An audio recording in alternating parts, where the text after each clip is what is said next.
नमस्कार, न्यूज 24 देख रहे हैं आप। मैं हूं आशुकेश तिवारी और मेरे साथ है सुकेश रंजन और आप न्यूज 24 का खास कार्यक्रम देख रहे हैं 24 की रेस बताएंगे सुकेश। आज के कार्यक्रम में बात होगी ओपीएस को लेके। राजस्थान में आज प्रचार का आखिरी दिन है, वोटिंग होगी 25 तारीख को और इस पूरे विधानसभा चुनाव में कुछ चीजें बहुत ज्यादा गूंजी। ओपीएस, जातीय जनगणना, ओबीसी, ये सभी बातें हुई, लेकिन अब आज जो बात होगी उसमें कुछ नया होगा। नया ये होगा कि आरएसएस की मजदूर विंग ने कल दिल्ली में प्रदर्शन किया, ओपीएस की मांग की। अमित शाह ने ओपीएस पे बात की, बोला कि कमेटी का गठन हुआ है, वो उस पे काम कर रही। सर, बीजेपी का अब ओपीएस को लेके भी रुख बदल रहा है। जैसे जातीय जनगणना को लेके रुख बदला, वैसे अब ओपीएस को लेके भी रुख बदल रहा है। क्या ये इलेक्शन को लेके या फिर बीजेपी कुछ और प्लान कर रही है? नहीं, इसका लेना देना इलेक्शन से है। वो इसलिए है क्योंकि जिस चुनाव की आपने चर्चा की वहां पे जो विज्ञापन आ रहे हैं, एडवर्टीजमेंट आ रहे हैं जी, कई एडवर्टीजमेंट जो पहले पन्ने पे दिए गए कांग्रेस की तरफ से, उसमें यह कहा गया कि अगर ओल्ड पेंशन स्कीम बहाल रखनी है तो कांग्रेस को चुनिए जी। नई सरकार चुनी, भाजपा चुनी तो ओल्ड पेंशन स्कीम से बाहर हो जाएंगे आप। तो ये बहुत बड़े वर्ग को ये बताने का, इस बात की आशंका जताई गई है या उनके अंदर इस बात को भरा जा रहा है कि जो लाभ आपको मिल रहा है वो नहीं मिलेगा अगर ये नई सरकार आ गई। तो ये पॉलिटिकल प्लान की तरह इस्तेमाल किया जा रहा है जी। एंड नॉट फॉर नथिंग कि बीजेपी के सबसे बड़े नेताओं में से एक अमित शाह जो प्रेस कॉन्फ्रेंस करते हैं उस पे ओपीएस पे अपनी राय रखना पड़ता है, उनको राय रखते हैं और ये कहते हैं वो कि हमने इस पे कमेटी बनाई है। इसकी घोषणा मार्च में जहां तक मुझे याद है निर्मला सीतारमण ने पार्लियामेंट में की थी, जब उन्होंने ये कहा था कि हम इसको देखेंगे, एनपीएस को देखेंगे। एनपीएस को देखने का मतलब ये है कि ओल्ड पेंशन स्कीम जिसकी गूंज चुनाव में बहुत सुनाई दे रही है जी, उस तरफ लौटा जा सकता है क्या। तो इसको एक बहुत बड़ा पॉलिटिकल वेपन के तौर पे इस्तेमाल किया जा रहा है ऐसी जगहों पे, खास तौर पे जहां सरकारी एम्प्लॉय, केंद्रीय कर्मचारी या स्टेट के गवर्नमेंट एम्प्लॉयज जो हैं वो ज्यादा संख्या में हैं। हिमाचल में कहते हैं ओपीएस ने बहुत बड़ा काम किया और कांग्रेस के पक्ष में जो एक वेव आई वो ओपीएस की वजह से आई। तो ओपीएस बहुत दिन से, मैं कुछ चीजें दर्शकों को बता दूं, जैसे ओपीएस जिस स्टेट राजस्थान की चर्चा हो रही है वहां लागू है, ओपीएस छत्तीसगढ़ में लागू है, ओपीएस झारखंड में लागू है, ओपीएस हिमाचल में लागू है, ओपीएस पंजाब में लागू है जी। ये 5 स्टेट उन्होंने घोषणा कर दी है कि हम ओपीएस लागू करेंगे। केंद्र सरकार और राज्य सरकार में विवाद चल रहा है। जो गवर्नमेंट की रिपोर्ट है, आरबीआई कहती है कि 2.5 गुना खर्चा हमारा बढ़ जाएगा। तो इसका फिस्कल प्रूडेंस, इसका वित्तीय हालत क्या होगी स्टेट्स की, उस पे बहुत चर्चा चल रही है। लेकिन मोटे तौर पे ओपीएस और एनपीएस, पहले पॉलिटिकल चीजों को बाद में, पहले ओपीएस एनपीएस को मोटे तौर पे समझना जरूरी है। ओपीएस क्या है? ओपीएस अगर आप रिटायर करते हैं, आप गवर्नमेंट एम्प्लॉय हैं, तो लास्ट ड्रॉन सैलरी जो होती है उसका 50% प्लस डीए, ये आपकी ओल्ड पेंशन स्कीम के हिसाब से आपका पेंशन बनता है जी। ये ताउम्र आपको मिलता है। इसमें उन्हें कुछ देने की जरूरत नहीं होती, सरकार की देनदारी होती है। इसमें अगर जिसको पेंशन मिल रहा है उसकी मृत्यु हो जाती है तो उनपे डिपेंडेंट जो है, उनकी पत्नी या पति, उनको मिलता है, वो पेंशन घट जाता है, उनको मिलता है। ओपीएस में क्या है? डीए, डियरनेस अलाउंस, वो बढ़ जाता है, इसलिए पेंशन बढ़ती रहती है जी। तो एक गारंटीड रिटर्न है जो लोगों को मिलता था। अब बहुत कम लोग हैं जो उस स्कीम के तहत हैं या उनको पेंशन मिल रही है। न्यू पेंशन स्कीम क्या है? अब जैसे मैं एक उदाहरण दूं, पहले न्यू पेंशन स्कीम को समझना चाहिए। इसमें आपको कंट्रीब्यूट करना पड़ेगा, उसका जो कुल मिला के हिस्सा है सरकार उसको बाजार में निवेश करती है, तो वो बाजार के अधीन हो जाता है। 40% ऑफ दैट रेवेन्यू उसको सरकार जो है वो बाजार में, मार्केट में लगाती है और मार्केट रिटर्न को ड्राइव करता है। तो अगर बाजार नीचे गया तो आपके रिटर्न भी नीचे गया, तो उसमें फिक्स्ड नहीं होता, मतलब इनकम नहीं है आपके पास, फिक्स्ड पैसा आम लोगों के पास नहीं आता, वो बदलता रहेगा। जैसे मैं आपको उदाहरण दूंगा, उसके पहले आपके जो डिपेंडेंट है उनको वो नहीं मिलेगा, फिक्स्ड पैसा नहीं मिलेगा। मैंने आपको बताया, जैसे मैं एक एग्जांपल दूं, उत्तर प्रदेश के एक प्रोफेसर हैं, उनकी लास्ट ड्रॉन सैलरी 82,000 थी जी, उनको 2100 रुपया मिल रहा है पेंशन। अब ये किसी भी स्वरूप मापदंड को अगर लगा लिया जाए तो ये बहुत ही कम है। हाँ। तो एनपीएस में आपको अपना पैसा लगाना पड़ेगा, एक सर्टेन अमाउंट ऑफ मनी सरकार लगाएगी, सरकार उसको मार्केट में डालेगी, मार्केट ड्रिवन आपकी पेंशन होगी, वो गारंटीड नहीं होगी। तो एक गारंटीड रिटर्न है जिसमें आम लोगों का कुछ नहीं लगता, तो वो ज्यादा ल्यूक्रेटिव है, लेकिन वो सरकार पे बर्डन बहुत बनाता है। इसलिए चाहे कोई भी सरकार सत्ता में रही हो, उसने धीरे धीरे इससे मुक्ति पाने की सोची। अब चूंकि ये एक बड़ा मुद्दा बन गया है जी, नरेंद्र मोदी को पुश करके अगर his back to the walls अगर करना है उनको, तो एक ऐसे मुद्दे को पकड़ा जाए, ऐसे कुछ मुद्दों को पकड़ा जाए जिसमें ना उनको हां कहते बने ना कहते बने। तो उसमें से एक मुद्दा ओपीएस है। अब जो आपने कहा कि कल सिर्फ आरएसएस का प्रदर्शन नहीं था, ऐसे प्रदर्शन मैं डेट लिख के लाया हूं, मैं देख रहा था, क्योंकि बहुत सारे लोगों ने उसको देखा होगा, हालांकि जो मेन स्ट्रीम चैनल्स है कई लोगों ने उसको नहीं दिखाया, हमने दिखाया था। आप जाके यूट्यूब पे देख सकते हैं। हमने अपने बुलेटिन में उसको जगह दी। रामलीला मैदान में बहुत बड़ी रैली हुई, 2 रैलियां हो चुकी हैं। पहली 1 अक्टूबर को रामलीला मैदान में रैली हुई, दूसरी 3 नवंबर को रैली हुई, 22 नवंबर को भी एक रैली हुई है जंतर, 22 नवंबर तो कल थी जब जंतर मंतर पे जुटे लोग और मांग की। तो कई ऐसे संगठन जो ओल्ड पेंशन स्कीम के लिए संघर्ष कर रहे हैं, वो आते हैं, दिल्ली चलो का नारा देते हैं, और उसमें आरएसएस का समर्थन उनको मिलता है कि हमको सरकार को ओल्ड पेंशन स्कीम की तरफ जाना चाहिए, उनको देना चाहिए। अब एक बड़ी रैली प्रपोज्ड है 10 दिसंबर को। तो आप इससे समझे कि ये कोई पॉलिटिकल मूव नहीं है। अगर बड़ी रैली प्रपोज्ड होती उसके पहले, क्योंकि हाल के दिनों में अभी तो ऐसा लगता जैसे किसी पॉलिटिकल पार्टी का हाथ है, ये चुनाव में खेल बनाना या बिगाड़ना चाह रहे हैं, वैसा नहीं है। वो अपनी मांग के लिए संघर्ष कर रहे हैं। आरएसएस का इस समर्थन में आना उसको और इम्बोल्डन करता है। अमित शाह का ये कहना कि हमने कमिटी बनाई है, उनको बैकफुट पे डालता है कि ओपीएस पे हम उसको खारिज नहीं कर रहे हैं, हमने उस पे कमिटी बनाई है। तो एक स्टैंड उनको आगे चल के ये लेना पड़ेगा कि ओपीएस पे दरअसल वो करना क्या चाहते हैं, क्या वो ओपीएस की तरफ लौटेंगे। ऐसा लगता नहीं है कि कोई सरकार इसकी तरफ बढ़ना चाहेगी, लेकिन ऑपोजिशन अपनी तरफ से बहुत प्रेशर बना रहा है। कांग्रेस खास तौर पे जिन जिन स्टेट्स में वो आ रही है या है, वहां उसने ओल्ड पेंशन स्कीम लागू करके ये एक रिजॉल्व दिखाने की कोशिश की है कि हम अगर आते हैं, हमारी सरकार आती है, तो ओल्ड पेंशन स्कीम की तरफ जाएंगे। जो कुल संख्या, सब ये पहले जान लेना जरूरी है, सिर्फ रेलवे और डिफेंस के करीब 15 लाख एम्प्लॉय हैं जिनको पेंशन मिलता है।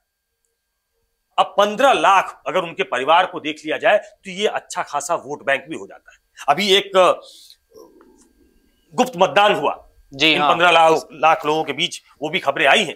99% लोगों ने ये कहा कि 99.9% लोगों ने कि हमको जो है इसकी मांग हड़ताल करनी चाहिए, हड़ताल पे जाना चाहिए, बैठना चाहिए धरने पे।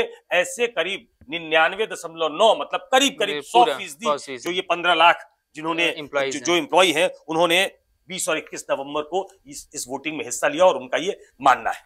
करीब एक चीज और जानने की जरूरत है, बंगाल को छोड़ दे, बंगाल में एनपीएस लागू नहीं है। बंगाल को छोड़ दे तो पूरे देश में एनपीएस लागू है, बंगाल ने अपने यहां लागू नहीं होने दिया। देखिए, बंगाल जो है वो ट्रेड यूनियन का बहुत बड़ा केंद्र रहा है, जो जिसमें श्रमिक मजदूर इनके लिए, इनके साथ खड़े होने के लिए सारे ट्रेड यूनियन इनके साथ खड़ी रही हैं और उनकी आवाज बुलंद करती रही हैं। ये लेफ्ट का बेस्टिन रहा है और अब वही ऐसे लोग हैं लेफ्ट के काडर जो बहुत हद तक टीएमसी में चले आए हैं, तो वो उस कैरेक्टर को बना के रखना चाहते हैं कि हम ये अन्याय नहीं होने देंगे जी। हमको गारंटीड रिटर्न अगर पेंशन में मिलता है तो वो लागू रहेगा। तो उसने एनपीएस को अपनाया नहीं तो बाकी सारे स्टेट्स कितने हैं जी, कितने ऐसे एम्प्लॉय हो सकते हैं जो मांग कर रहे हैं जी? नहीं, जिनको सेंटर और स्टेट के जो पेंशनधारी जो एनपीएस जिनको एनपीएस मिल रहा है वो करीब 23,65,693 ये सेंट्रल गवर्नमेंट के एम्प्लॉय हैं जो एनपीएस ले रहे हैं जी। जो स्टेट गवर्नमेंट के कुल एम्प्लॉय है वो है 60,32,768। 60 लाख। तो दोनों को अगर आप मिला दें तो करीब 95 लाख परिवार जी। 95 लाख परिवार, अगर एक परिवार को 4 से भी अगर आप डिवाइड कर ले तो करीब 4 करोड़ के आसपास लोग होते हैं। तो ये बड़ी संख्या है बहुत और ये मैसिव नंबर जो है वो सरकार को फोर्स करता है कि आप ओपीएस पे चर्चा करें। और इसको अगर आप पॉलिटिकल, कल अभी तक तो मैं मोटे तौर पे बता रहा था कि ओपीएस क्या है, एनपीएस क्या है, क्यों जरूरी है, लेकिन इसका पॉलिटिकल इंप्लीकेशन क्या हो सकता है, तो उसको इस तरीके से समझने की कोशिश करनी चाहिए कि जातिगत जनगणना पे सरकार पहले से बैकफुट पे जी। ओपीएस रह रहकर इशू बनाया जा रहा है। राहुल गांधी सभाओं में कह रहे हैं कि आपसे पैसा छीनकर आपके ओपीएस का इन्होंने अदानी को दे दिया, हमने अपने प्रदेशों में वो पैसा वापस छीनकर हमने आपको दे दिया। तो ये एक रेपो स्टैब्लिश करने की कोशिश हो रही है कि वो पूंजीवादियों के साथ है, हम आपके साथ हैं और हम आपको आपका हक देना चाहते हैं। तो ये एक बड़ा पॉलिटिकल मुद्दा बन सकता है, बन रहा है। और इसीलिए आप देखेंगे कि आरएसएस से लेकर, आरएसएस ने इसके पहले भी इकोनॉमी को लेकर भी कई सवाल उठाए हैं। उसमें जो उनके नंबर 2 नेता होते हैं भैया दत्तात्रेय होसबोले जी, उन्होंने कहा कि क्या हमारी वित्तीय स्थिति है, क्या जो छोटे कामगार हैं उनको बैंक पैसे नहीं देते हैं, उनको भगा दिया जाता है बैंक से, बड़े लोगों के राइट ऑफ हो रहे हैं कर्ज। ऐसा उन्होंने बताया कि करीब कुल मिलाकर करीब 23 करोड़ लोग ऐसे हैं जो 220 रुपए से कम कमाते हैं एक दिन में। तो ये पहले से सरकार के कुछ वित्तीय जो डिसीजंस हैं, इकोनॉमिक डिसीजन है, उसको लेकर आरएसएस जो है वो मुखर रहा है। वो क्या सेफ्टी वॉल्व का काम कर रहा है कि आपके खिलाफ जो एक माहौल बनता है तो सेफ्टी वॉल्व वो काम करता है कि उस माहौल को सोख लेना जी। वो अपोजिशन के हाथ में मुद्दा ना जाने देगा। जब यूपीए 1 की सरकार थी तो लेफ्ट यही काम करती थी कि वो सरकार के खिलाफ, सरकार में रहते हुए सरकार का समर्थन करते हुए वो अपोजिशन में खड़ी होती थी ताकि अपोजिशन का स्पेस डिनाई कर दिया जाए अपोजिशन को। तो कई बार आरएसएस ये काम करती है। तो आरएसएस इस मुद्दे पे भी, ओपीएस के मुद्दे पे भी खड़े होकर शायद ये करने की कोशिश कर रही है, क्योंकि उसे भी मालूम है कि इसके पॉलिटिकल इंप्लीकेशंस होंगे। सर, अभी जब आप बता रहे थे कि रक्षा मंत्रालय और रेलवे को लेके कुल 15 लाख एम्प्लॉइज हैं जो कि वोटिंग हुई तो बोल रहे हैं कि हमें प्रदर्शन करना चाहिए, धरना देना चाहिए।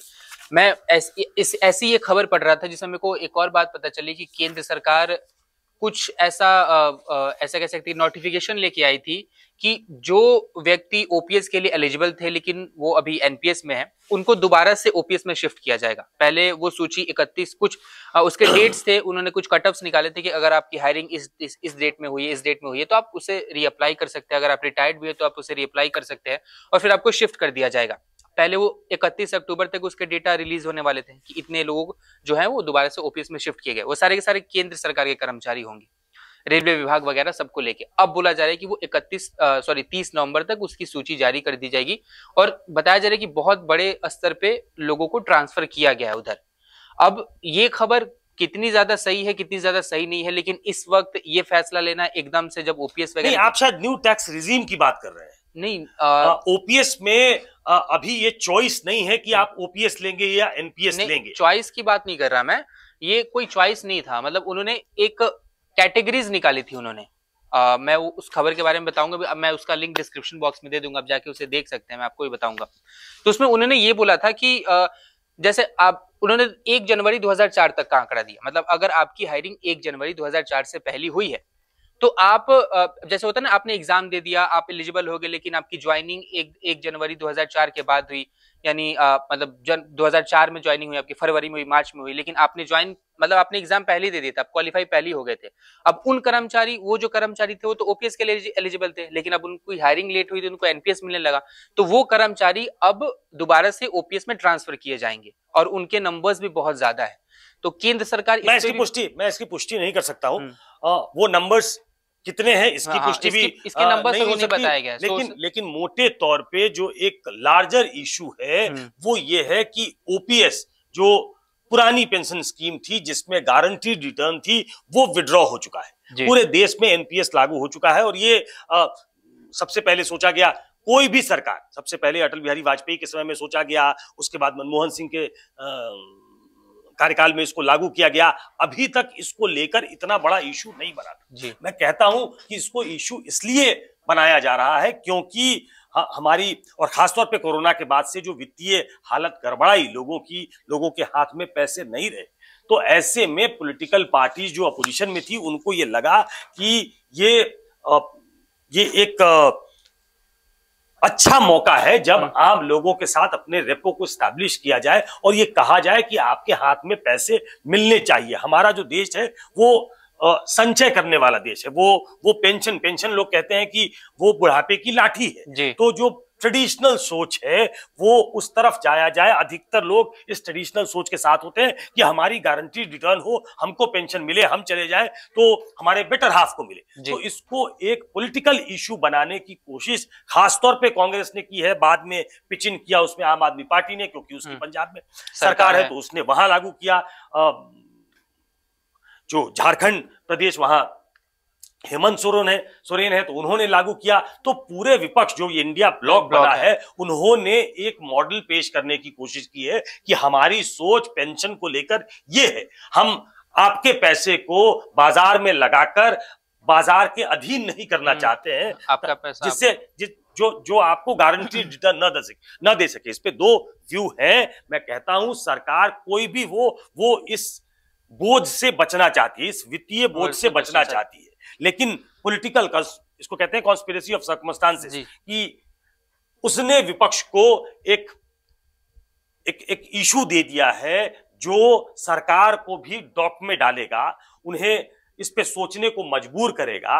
और चूंकि इसको इशू बनाया जा रहा है, चूंकि ये बहुत बड़े लोगों को प्रभावित करता है, बहुत संख्या में लोगों को प्रभावित करता है, इसलिए कोशिश हो रही है कि इसको किसी तरीके से जमीन पे लागू करके दिखाया जाए ताकि हम इसको शोकेस कर सके कि हमने अपने स्टेट में किया है और 2024 में अगर हमको सरकार में लाओगे तो हम पूरे देश में करेंगे।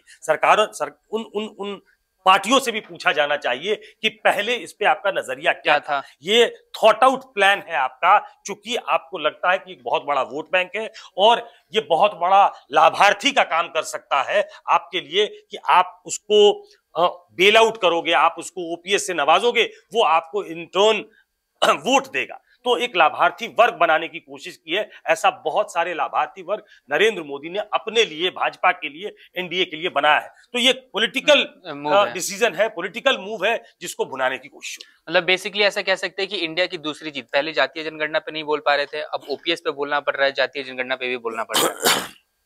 फिलहाल मैंने शुरुआत ही की थी कि जातिगत जनगणना जो है वो एक टची सब्जेक्ट है और उस पे लीड ले लिया बिहार ने।